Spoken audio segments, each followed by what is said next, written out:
Alrighty, here we go.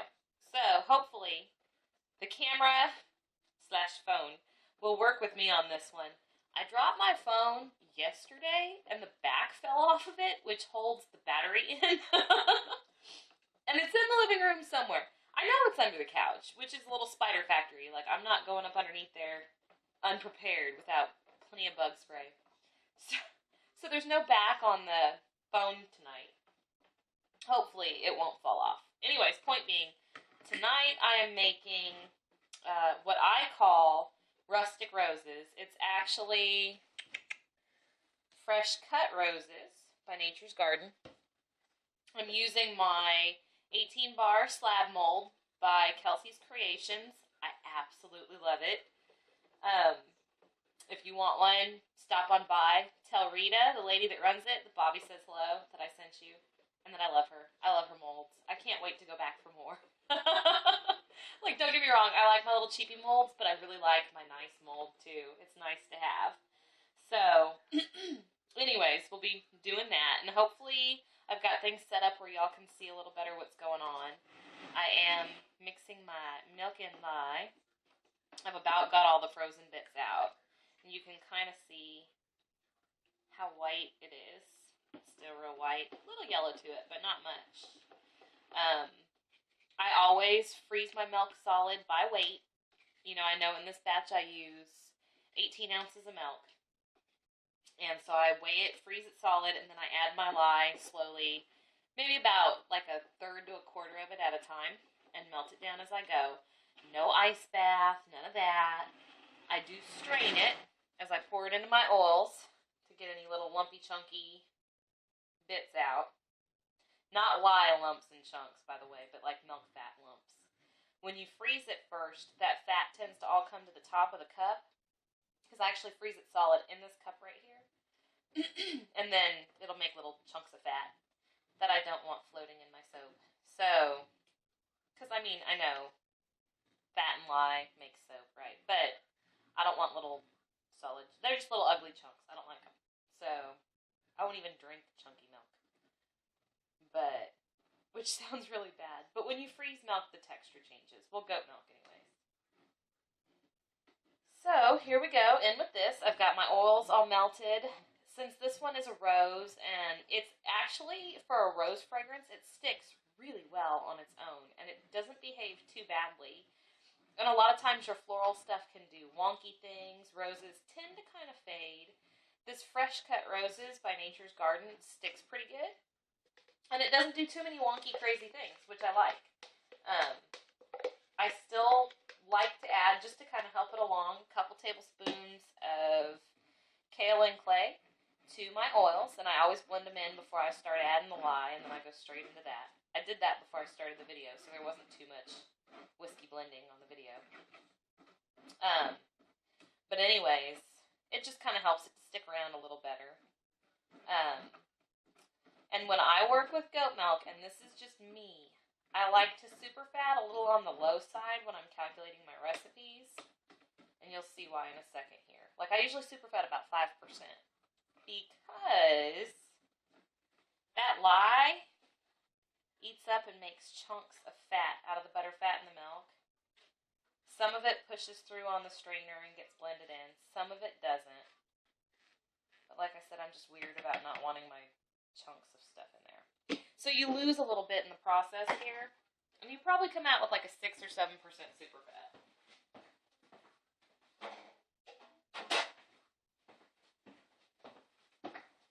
I.e., what I'm saying is, it's not harsh at all. And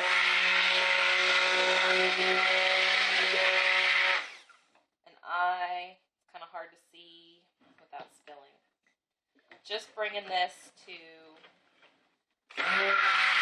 emulsify.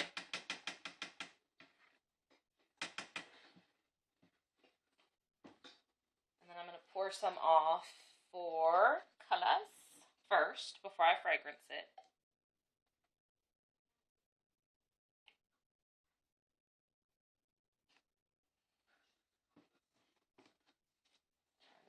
This is ultramarine pink that I have dispersed in water. Probably need to give it a good stir, though. The only thing I really don't like about the ultramarines is they don't mix in as well with a spoon like the micas do and the oxides do. They take a little bit of stick blending. Otherwise, they tend to be speckly. And I'm going to give this a good whir because I want to pipe it on in a minute.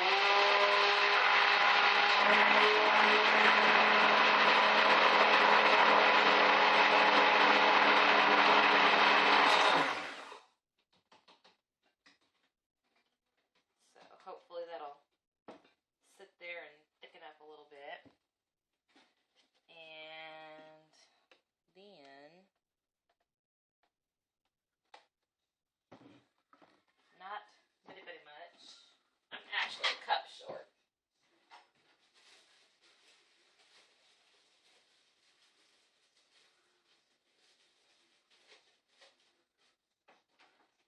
Close that so the light doesn't glare. I'm 1 cup short. This is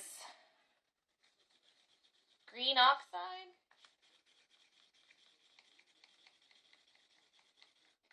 It just makes a nice natural green. Let's see what we get here with this one.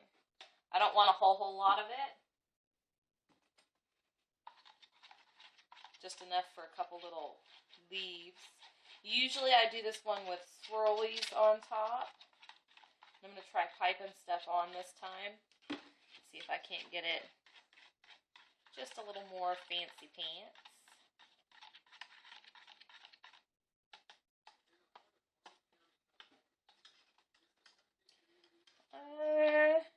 No, I like that green the way it is. And we'll give this a whir because it's been sitting here a second.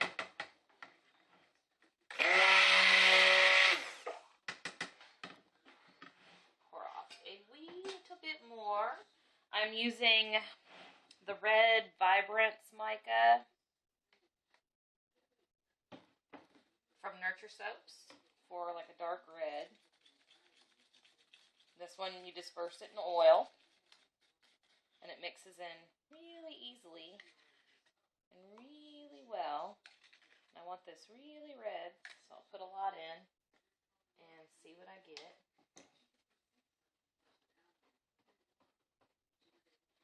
See, nice deep red. I am going to hit it. Might even hit this pink with the stick blender one more time. That way it's nice and thick. When I go to pipe it on, it kind of stands up. I'm going to be shooting for like little polka dots of bright color. Bounce some of the bubbles out of that.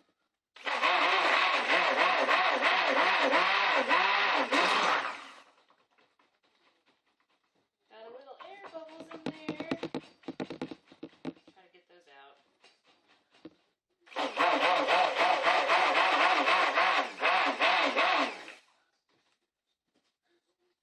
Let that sit up a little bit, knock some of that off there so it doesn't lighten my red that I got going.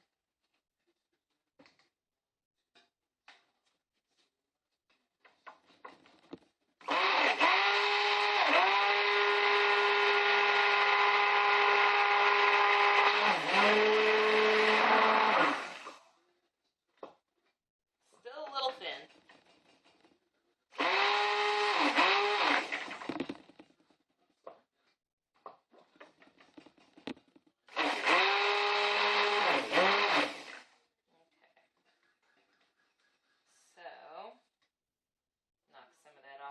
Now I'm moving into the bulk of the soap. And I want it to be kind of white. As I just make a mess over here. That's what the towel's for. Thank goodness. Oh, hang on. And that splash on my arm is why we wear gloves and goggles always. Because if that had been your eye, that would really suck. A little less that went into your arm. Like, see how I didn't freak out and it just wiped off? It is not Fight Club. It is not the end of the world. Don't freak out. It's a tiny little speckle. You still want to be, you know, respectful of the lie and all that, but no freaking outage. A wee little bit more. We'll lighten this up just a little. It's not going to lighten it up a ton, but just a little. It's not yellowy or anything, just a little. So,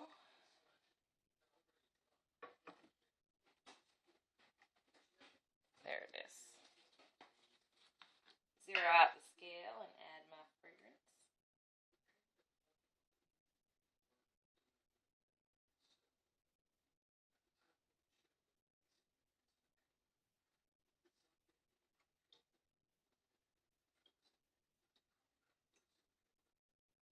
Okay, maybe just a little less. It's like a 1/10 of an ounce less than I wanted. But, stop there and call it good enough. And this is where you gotta kind of move fast, because this one isn't super quick, but it's not the slowest ever.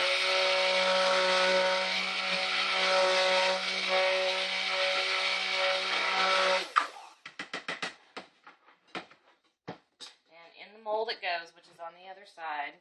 I'll bring it back to pipe stuff, though. I'm just trying to get it in while it's still fluid,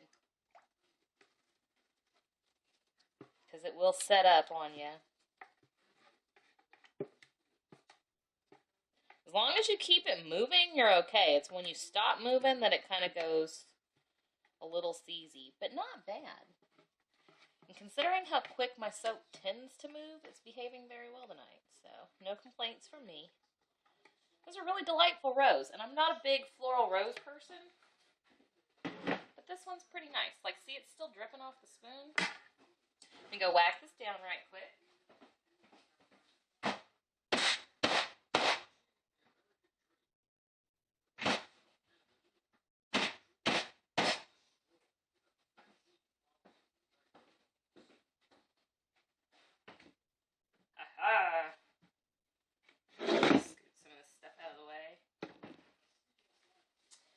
And see, my table is a little uneven.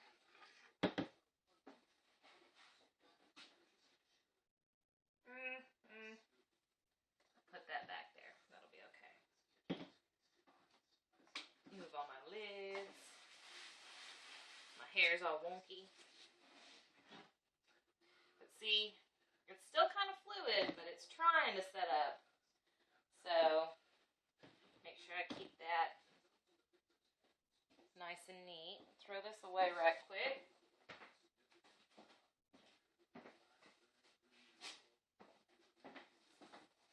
Aha! My divides. Because I want this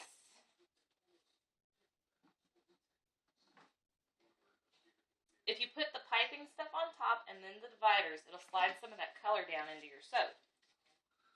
I want each one to have its own little thing piped on there, if that makes any sense. Which, hopefully it did, but it probably didn't make any sense. So, let's see what we got here. See, that's nice and thick. I'm going to stir it just to loosen it up a tad before I swap it in my fancy pants Ziploc bag with a pipey thing.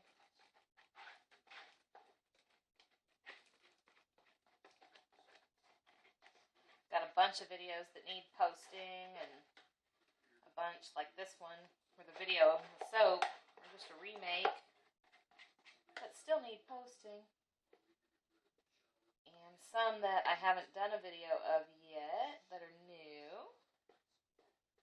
And some exciting news, some different things going on. I have a radio interview Friday morning, which is 2 days from now. So I figured I'd get in here and make a few more batches of soap. Just a little local radio station, nothing big.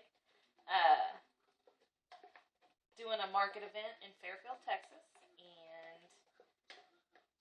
The local radio station wants to do a quick interview with me about goats and soap and the market days, and so it's a plug for market days and a 2 days at 8 o'clock in the morning. Got to call in and ask to talk to Buzz. And yeah, exciting stuff. I was pretty jazzed. And of course, then I've got Fairfield. I've got Humble Rodeo coming up. I need to hit this one with the stick blender. We'll put that there. Okay. Oh.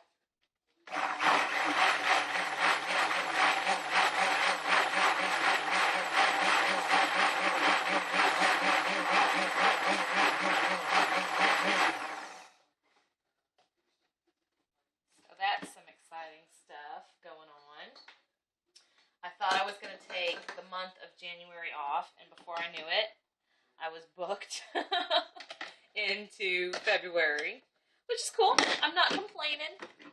You know, you take what you can get, right? Everything's a blessing. So, that's kind of exciting. Like, that just happened overnight. We'll let the green set up before we pipe it on. Pink first. Pink first. So, as you can see, these are just Ziploc bags with little piping tips stuck in the end. And it works. And I just want to get little dots of color. I'm not trying to go for any frou-frou fancy pants design. I just want random dots of pretty color on top.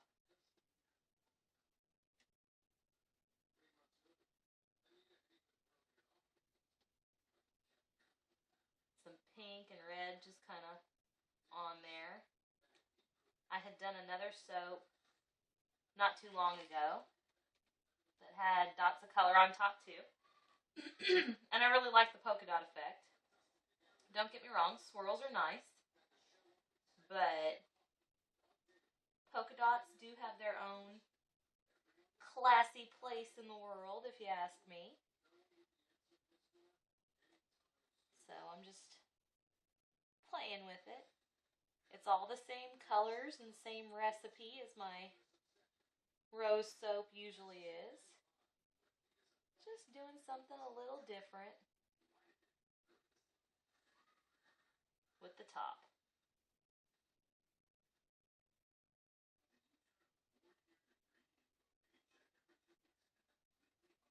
But it has been an eventful winter, and it's shaping up looking like it's going to be an eventful spring.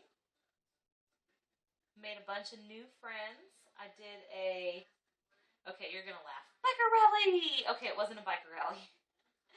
The Harley-Davidson dealership in College Station, Texas hosted what they call T-Bar, True Blue Animal Rescue, to help them raise funds for their animal rescue. Last weekend, what was that? January 18th. It was my husband's birthday, actually, and I was away selling soap. But anyways, they hosted an event, and so I was a vendor there. You know, I donated a basket for their silent auction that they did, so they could raise a little money that way. And I myself am donating a portion of my proceeds to a U-Caring fund for my friend's dog, Bella, who was fatally wounded, but they still tried very hard at the vet's office to save her the night that it happened. So it was kind of nice to be part of that event. And you know, we had been teasing a friend and I about wanting to do a biker rally, and it's not like a for real biker rally, but it was still fun to go to an event hosted by the Harley-Davidson folks, and they're just a really cool group of people. Met some really neat people, and had some repeat customers come back and visit that day, which was awesome. And yeah, it was just something different. It's fun. So now I'm just going to mix in. The red's still a little runnier than I want. I'm getting it all over the place. But that's okay. Just trying to get dots of red in amongst the pink, which is harder to do than you would think.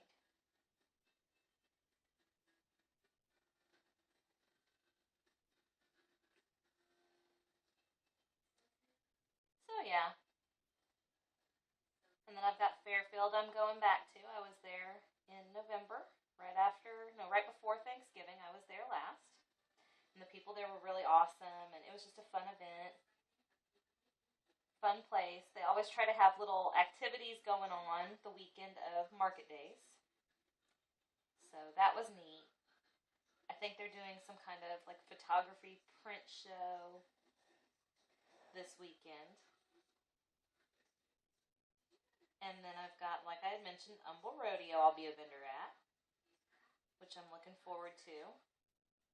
I actually used to work at a nursing home right down the road from where they host Humble Rodeo. So, besides from probably popping in, because my mother-in-law is in that nursing home, ironically enough, besides from probably popping in to see them that day, visit all my old co-workers that are still there, any residents that I know that are still there, and her. I've got a few friends in the area that still live out there. Might pop by and visit, so that'll be fun. But yeah, it's just shaping up to be an entertaining spring.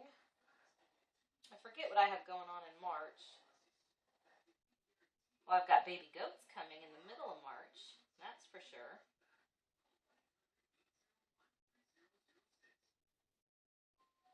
They'll be here March 14th and March 20th are the due dates.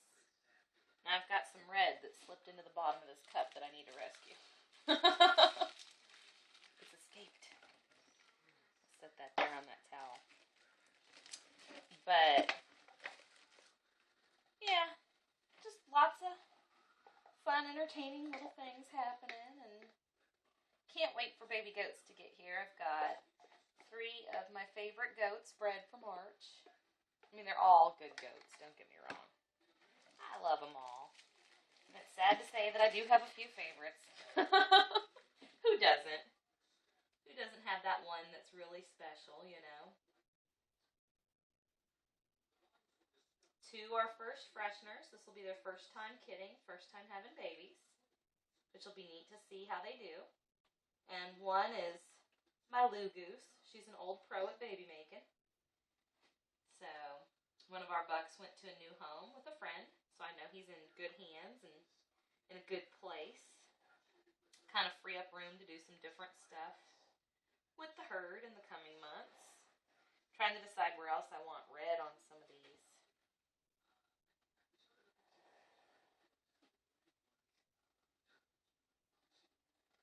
Some have more color popping on the top than others. I got a lot of pink left over.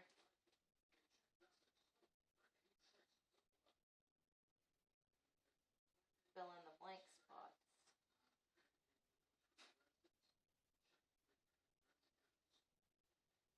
I don't want too much white showing. I don't know why. It's just in my head that I don't. No particular reason.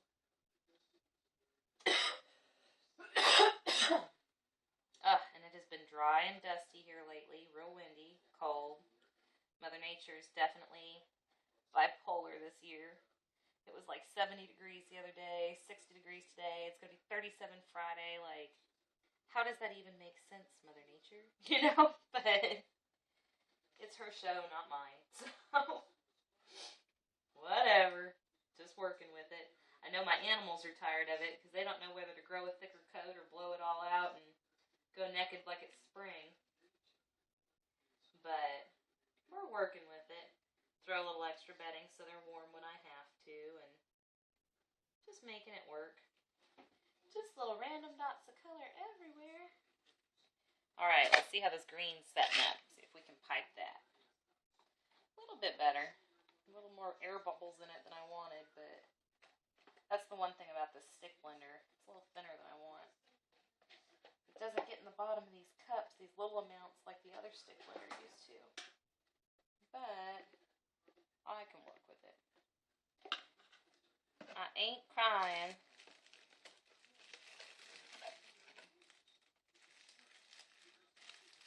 Yeah, a little runnier than I wanted.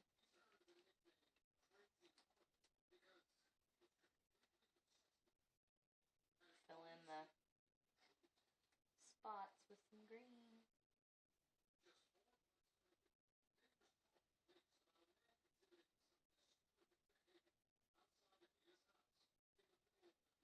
This is just a neat little mishmash of textures and pink and green and red.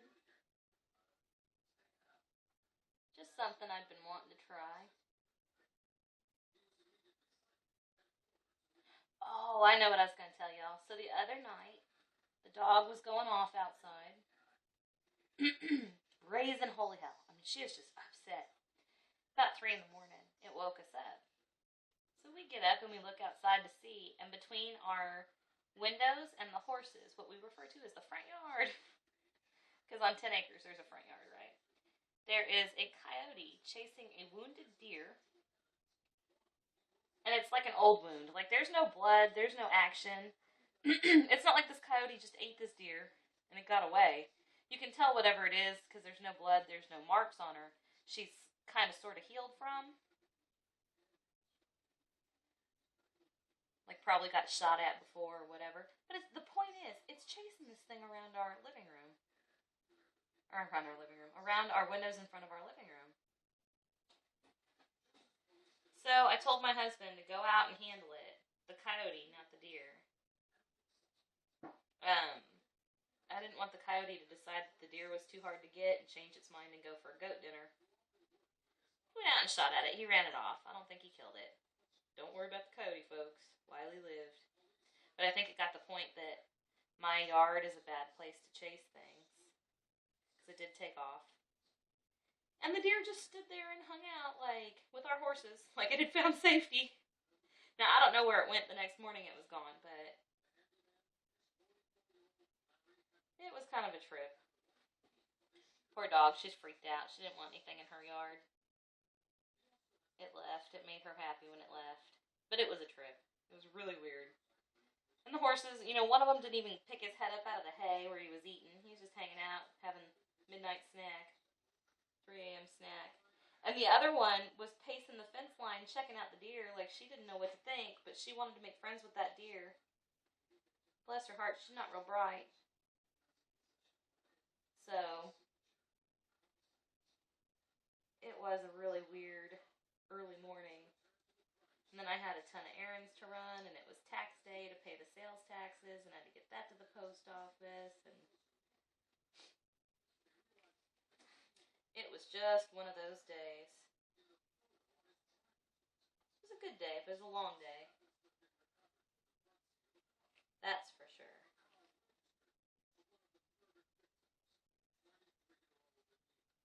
So, and I found a fragrance supplier here in Texas that I'm trying. There was 2 that I was kind of auditioning, if you would, checking out. One of them, I was not so much impressed with some of the answers I got when I called. And the other one, I really liked everything about. And so far, they haven't let me down. I'm trying to decide if I want more green anywhere. But I think that's it. Let me go whack it down once.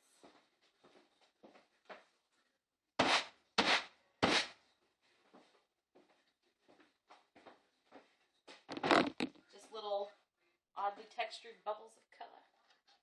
There's my towel. Get some of this soap off my hands before I go touching the phone with the battery hanging out. So, this is it. This is what I call Rustic Roses. It's fresh cut roses fragrance in my Kelsey mold. I've made a little bit of a mess on the sides of the molds, but I'm going to cover it up and put it to bed, and we'll come back later and unmold it. I think it came out pretty cool with the little bubbles of color. It reminds me of like M&M's. Just little bubbles of color with neat texture. So, neat. I like it better than the swirly. I have one with a swirly top. So anyways, that's it.